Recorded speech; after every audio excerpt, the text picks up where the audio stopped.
మహాభోగా మహేశ్వర్యా మహావీర్యా మహాబలా మహాబుద్ధిర్మహాసిద్ధిర్మహాయోగేశ్వరేశ్వరీ. మహాభోగ గొప్ప భోగమును పొందునది లేదా అనుభవించునది.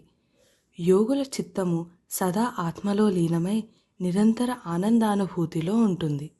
అట్టివారి చిత్తమందు అయ్యవారితో కలిసి మహా ఆనంద స్థితిలో లేక మహాభోగ స్థితిలో అమ్మవారు ఉంటుంది.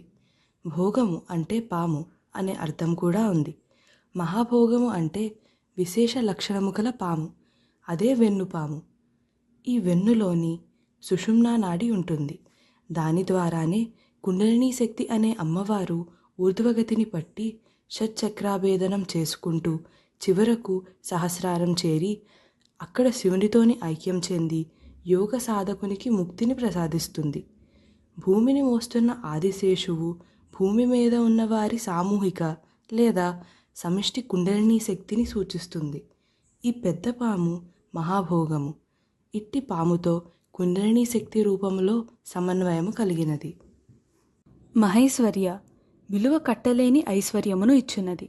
బంగారము, డబ్బు మొదలైనవి మాత్రమే ఐశ్వర్యం అని చెప్పలేము. కొన్నిసార్లు నీరు, గాలి, నేల, ఆరోగ్యము ఇంకా అనేకమైనవి ఐశ్వర్యము అవుతాయి.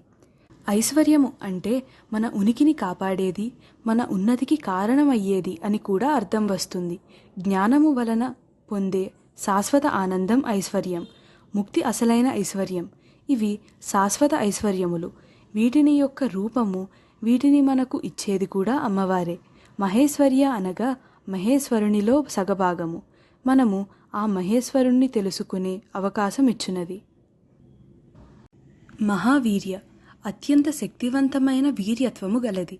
వీర్యము అనే పదానికి వీరత్వముతో పాటు శుక్రము, ప్రభావము, తేజస్సు, సామర్థ్యము అని అర్థాలు కూడా ఉన్నవి. పరిమితమైన వాటికి సంబంధించిన కారణం వీర్యమైతే విశ్వమహత్తు ఉత్పత్తికి సంబంధించిన కారణాన్ని మహావీర్యం అనాలి. అమ్మవారు అత్యంత శక్తి సామర్థ్యులు గల వీరత్వం గలది. యోగ సాధనలో సాధకుని యొక్క శుక్రధాతువుల లక్షణమైన ఓంగా మార్చినది.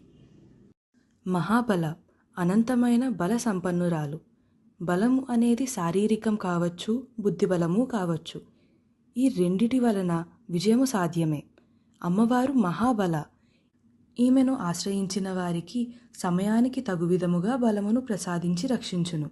భండాసురునితో యుద్ధములో అమ్మవారి సేనల బలమును గురించి తెలుసుకున్నాము. మహా ఆబల అని విడదీస్తే స్త్రీలందరిలోనూ మహామహిమాన్వితురాలు అని అర్థం కూడా చెప్పుకోవచ్చు.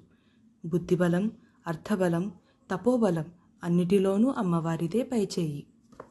మహాబుద్ధి అద్వితీయమైన బుద్ధి గలది. మన తెలివితేటలు ఆమె వైపు మళ్ళినప్పుడు తెలియనిది అంటూ ఏమీ ఉండదు. విశ్వం మొత్తం తెలుస్తుంది. అమ్మవారి నుండి అత్యధిక మేధస్సును పొందుతాము. అందరి బుద్ధుల ప్రేరణ శక్తి అయిన గాయత్రియే అమ్మవారు. మనస్సు పంచజ్ఞానేంద్రియాల ద్వారా వివరాలను సేకరిస్తే బుద్ధి కర్తవ్యాన్ని నిర్ణయిస్తుంది. బుద్ధి నుండి గ్రహణశక్తి, విచక్షణాశక్తి, వివేకము తీసివేస్తే మిగిలేదాన్ని వితర్కము అంటారు. వితర్కము అంటే బుద్ధికి చర్చించే, బాధించే, విమర్శించే శక్తి లేకపోవడం. ఈ వితర్కమనే రాక్షసుడిని మహాబుద్ధి చేత అమ్మవారు చంపుతుంది. అంటే అమ్మవారు బుద్ధికి తర్కించే శక్తినిస్తుంది. మహాసిద్ధి అద్వితీయమైన సిద్ధి గలది. క్రియాశక్తి పరిపూర్ణం కానంత వరకు మహాసిద్ధులు రావు. మామూలు సిద్ధులు వస్తాయి. ఈ మామూలు సిద్ధులు 8 ఉంటాయి.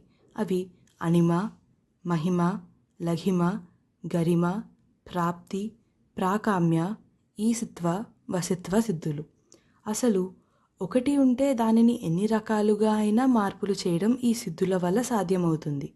అసలు ఏమీ లేకపోయినా శూన్యం నుంచి సృష్టించేయగల మహోత్కృష్టమైన సిద్ధి అమ్మవారి మహాసిద్ధి.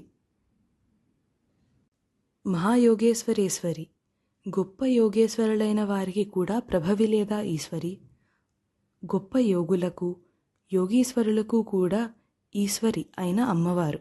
యోగం అంటే కలయిక అని అర్థం. నదులు, గ్రహాలు, నక్షత్రాలు, సముద్రాలు, వృక్షాలు, జీవజాలం, పర్వతాలు మొదలైనవన్నీ కూడా కలిసి ఉండే ఈ విశ్వాన్ని ఒక మహాయోగం అని అంటాం. ఆ మహాయోగానికి అమ్మవారు మహాయోగేశ్వరేశ్వరి. महाभोगा महेश्वर्या महावीर्या महाबला महाबुद्धिर्महासिद्धिर्महायोगेश्वरेश्वरी.